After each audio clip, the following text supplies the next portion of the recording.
कि जिनको मैथ मुश्किल लगता है वो बच्चे गणित को आसान कैसे करें, वो किस तरह से काम करें गणित? देखिए, मैं जब भी क्लास में जाता हूँ मुझे पता है गणित बच्चों के लिए मुश्किल, पता नहीं क्यों उनको क्यों लगता है। मैं उनको ये कहता हूँ, बेटा कि अगर आपको गणित मुश्किल लगता है ना, आप स्कूल से घर आते हो, घर से स्कूल जाते हो, जाते जाते आप अपने मन में सोचने लग जाइए, भाई 7 और 3 10, 10 और 5 15, 15 और 6 21, 21 में से 2 गया 19, 19 और 5 24। अगर आप सिर्फ ऐसा भी करते जाओगे ना तो गारंटी देता हूँ मैं, विद इन 7 डेज़ उसकी जोड़ घटा की जो प्रॉब्लम है वो सोल्व हो जाएगी। बच्चे मार वहीं पे खाते हैं। मुझे इतने साल हो गए पढ़ाते हुए, हमें पता है बच्चे कंसेप्ट तो समझ जाते हैं जी। लेकिन जब उनकी जोड़ घटाई गलत हो जाती है फिर वो टीचर से भी दूर होने लग जाते हैं जी। तो अगर बच्चा ये भी थोड़ा स्टेप कर लेना तो बड़ी आसानी से हो जाएगा जी। दूसरी बात मैं बच्चों को हमेशा कहता हूँ कि जब आपके टीचर पढ़ा रहे होते हैं तो आप उस समय जब भी मान लीजिए एक टीचर पढ़ा रहा है, उसने 2 लाइन करवा दी, तीसरी लाइन करवा दी, चौथी लाइन पे एक बच्चे को कोई पॉइंट समझ में नहीं आया, आप उसी समय खड़े होके ये कहिए, सर या मैम मुझे ये पॉइंट समझ में नहीं आया। अब बच्चा क्या करता है, बच्चा सोचता है कि मैं कैसे पूछूं, मेरे फ्रेंड क्या कहेंगे, वो शर्मा जाता है। लड़का होगा तो लड़की से, लड़की होगी तो लड़के से, अगर ना भी हो तो भी सोचता है कि मेरे फ्रेंड्स क्या सोचेंगे, और उसका पॉइंट तो वहीं पे स्ट्राइक किया ना, मैडम ने या सर ने वो पूरा सवाल करवा दिया। वो ये सोचेगा चलो मैं ट्यूशन पे कर लूँगा, वो ट्यूशन पे भी सेम प्रॉब्लम रहती है। मैं अपने मम्मी पापा से पूछ लूँगा, हो सकता है उनको ना आता हो, वहाँ से भी ना समझ में आए। मैं उनको ये कहता हूँ, बेटा कि अगर हम यहाँ पे हैं आप लोगों के लिए हैं, आप मेरे से या किसी भी टीचर से अगर आप 6 बार भी पूछोगे तो उस टीचर का फ़र्ज है वो बताएगा। और आपको जो चीज़ ना समझ में आए, अकेली मैथ की भी नहीं है, मैं ये हर एक सब्जेक्ट के लिए कहता हूँ, आप किसी भी सब्जेक्ट को लो और उसको जो चीज़ ना समझ में आए सर के या मैडम के पीछे पड़ जाओ, जी मुझे तो समझाओ आप, मैं तो समझने के लिए आया हूँ। अगर बच्चे इतना इंटरेस्ट दिखा दें तो मैथ तो बहुत ही ईजी है, बहुत ही आसान है। और ये हमारे जीवन में, मैं कहता हूँ बच्चों को कि आप मुझे अपने जीवन में ना मैथ से अलग करके दिखा दो। कोई भी ऐसी क्रिया, मैं बच्चों से ये क्वेश्चन पूछता हूँ, भाई तुम मुझे ये बताओ कि ये क्रिया जो है ना ये मैथ से अलग है जी। तो आप अपने जीवन से मैथ को अलग कैसे कर दोगे? हर काम मैथ से जुड़ा हुआ है, हर काम मैथ से जुड़ा हुआ है जी। कोई भी जीवन का कोई काम ले लीजिए, और मैंने देखा है जी मेरे बच्चे बहुत अच्छे से इन चीज़ों को सुनते हैं जी। और मैं आपको अपना ही एक अनुभव बताता हूँ। 10वीं क्लास के बच्चों का मेरा रिज़ल्ट था और उस समय से पहले वो बच्चे ना मैथ से बहुत डरते थे जी। फिर जब मैंने अपने तरीके से उनको पढ़ाया, 98-97 मार्क्स बच्चे लेके आए जी। जो बच्चे बहुत ही डरते थे, सरकारी स्कूल के बच्चे। वैसे तो मेरे बच्चे 100 मार्क्स भी लेके आए हैं, लेकिन मैं उस स्कूल की विशेषता बताता हूँ कि वो बच्चे ना डरते थे, भागते थे, लेकिन जब इंटरेस्ट लेके अगर कोई करने लग जाए तो कोई भी काम मुश्किल नहीं है। वो तो कुछ बच्चों के तो 15 बच्चों के तो अबो 80 थे, और उनमें से एक MR बचा था जो सारे सब्जेक्ट में फेल था, सिर्फ एक मैथ में पास था। MR बचा, मेंटली टायर्ड बच्चा। अब मुझे नहीं पता, क्योंकि मैंने प्रैक्टिस इतनी करवाई थी, उनके कुछ जो आसान टॉपिक थे उस बच्चे को मैंने इतनी प्रैक्टिस करवा दी। अब परमात्मा साक्षी है इस चीज़ का, वे वो मेहनत है ना वो मेरी सफल हुई। तो मैथ जैसा इंटरेस्टिंग और आसान से कौन सी क्लास को पढ़ाते हो आप? मैं 9, 10, +1, +2। हाँ जी। तो जैसे 10वीं और 12वीं की बोर्ड की परीक्षाएं होती हैं, हाँ जी, इसके जो बच्चे हैं 10वीं और 12वीं के, वो किस तरह से तैयारी करें, थोड़ा उनके बारे में बताओ। देखिए 10वीं 12वीं के बच्चे जो इंटेलिजेंट बच्चे हैं, देखिए दोनों तरह के बच्चे होते हैं। जो बहुत अच्छे बच्चे हैं वो अपने सिलेबस को पूरा गो थ्रू हों, और लास्ट टाइम में जो लास्ट के जो 2 महीने हैं उसमें जितने भी आप सैम्पल पेपर कर सकते हैं, पेपर्स आते हैं मार्केट में भी मिल जाएंगे, CBSE की साइट पे भी होते हैं, वो खुद भी वहाँ पे अपलोड करते हैं। जितना बच्चा उस सैम्पल पेपर्स को कर लेगा ना उतना ही ज़्यादा वो स्कोर करेगा अपने फाइनल में। क्या होता है कि जब हम 5, 7, 10 पेपर कर लेते हैं तो हमें ये लगता ही नहीं कि मैं वहाँ पे एग्ज़ाम में बैठा हूँ या मैं अपने घर पे कर रहा हूँ। दूसरा, जब आप टॉपिक कर रहे हैं, टॉपिक करते हुए जो इम्पोर्टेंट चीज़ें हैं, आप उनके नोट्स बनाना शुरू कर दीजिए।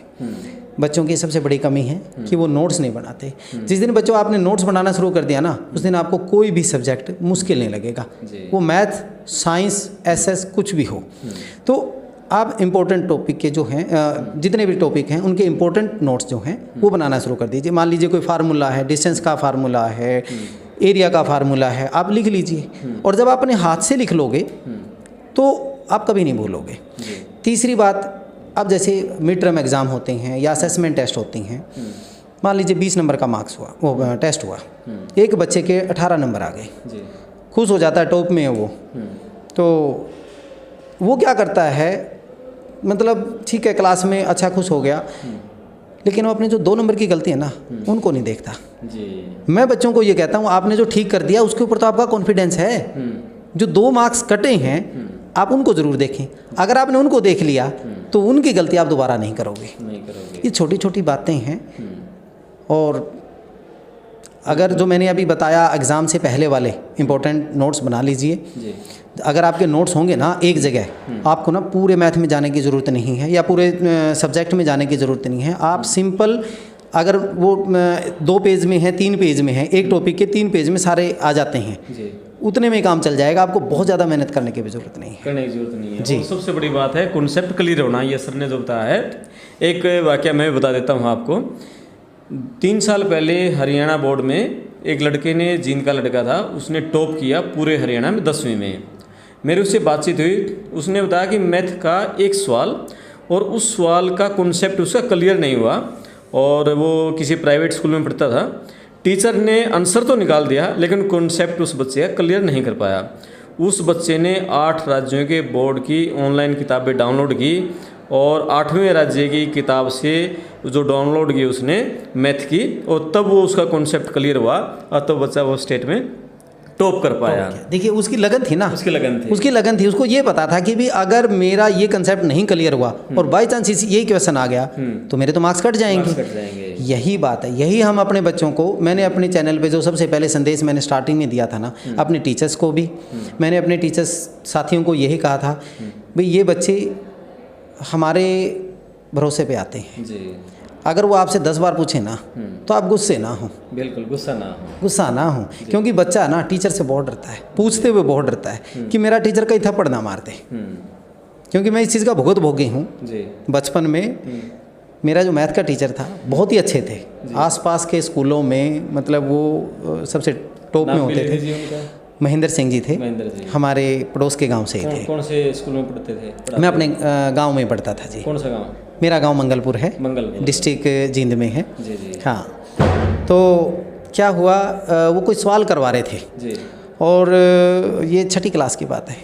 सवाल करवाते करवाते, वो भाग का सवाल था, उनसे कहीं नीचे माइनस करने में ना गलती हो गई।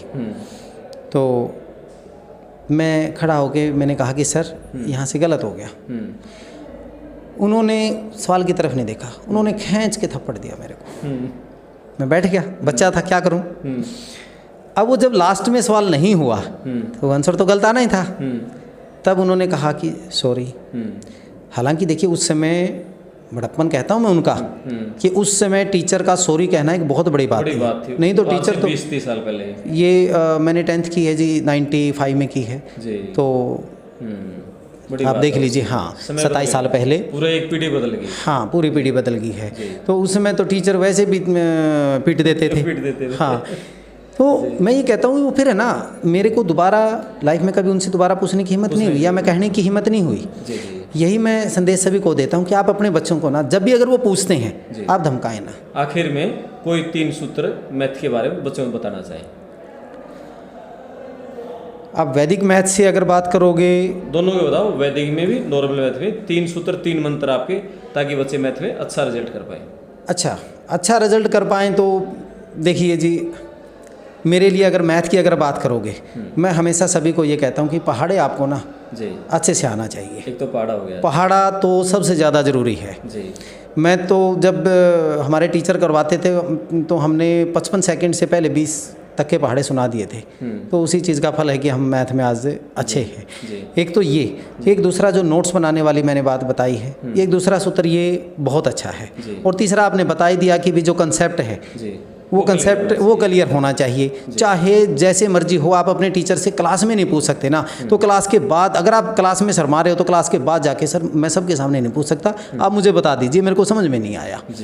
तो ये 3 सूत्र अगर कोई बच्चा अपने जीवन में अपना लेगा, मुझे नहीं लगता कि वो जो मैथ के बारे में कभी ये नहीं कहेगा कि जी मैथ मुझे नहीं आता, मुझे डर लगता है मैथ से, ऐसा नहीं कहेगा वो। बिल्कुल, बहुत अच्छी बातचीत रही जोगेंद्र जी से, और आपको वीडियो पसंद आई होगी। खुद देखें, अपने साथियों को भी दिखाएं, और मैथ के बारे में काफ़ी कुछ हमने जानने की कोशिश की है, मैथ को हम किस तरह आसान करें। मैं आपका दोस्त करमपाल, धन्यवाद।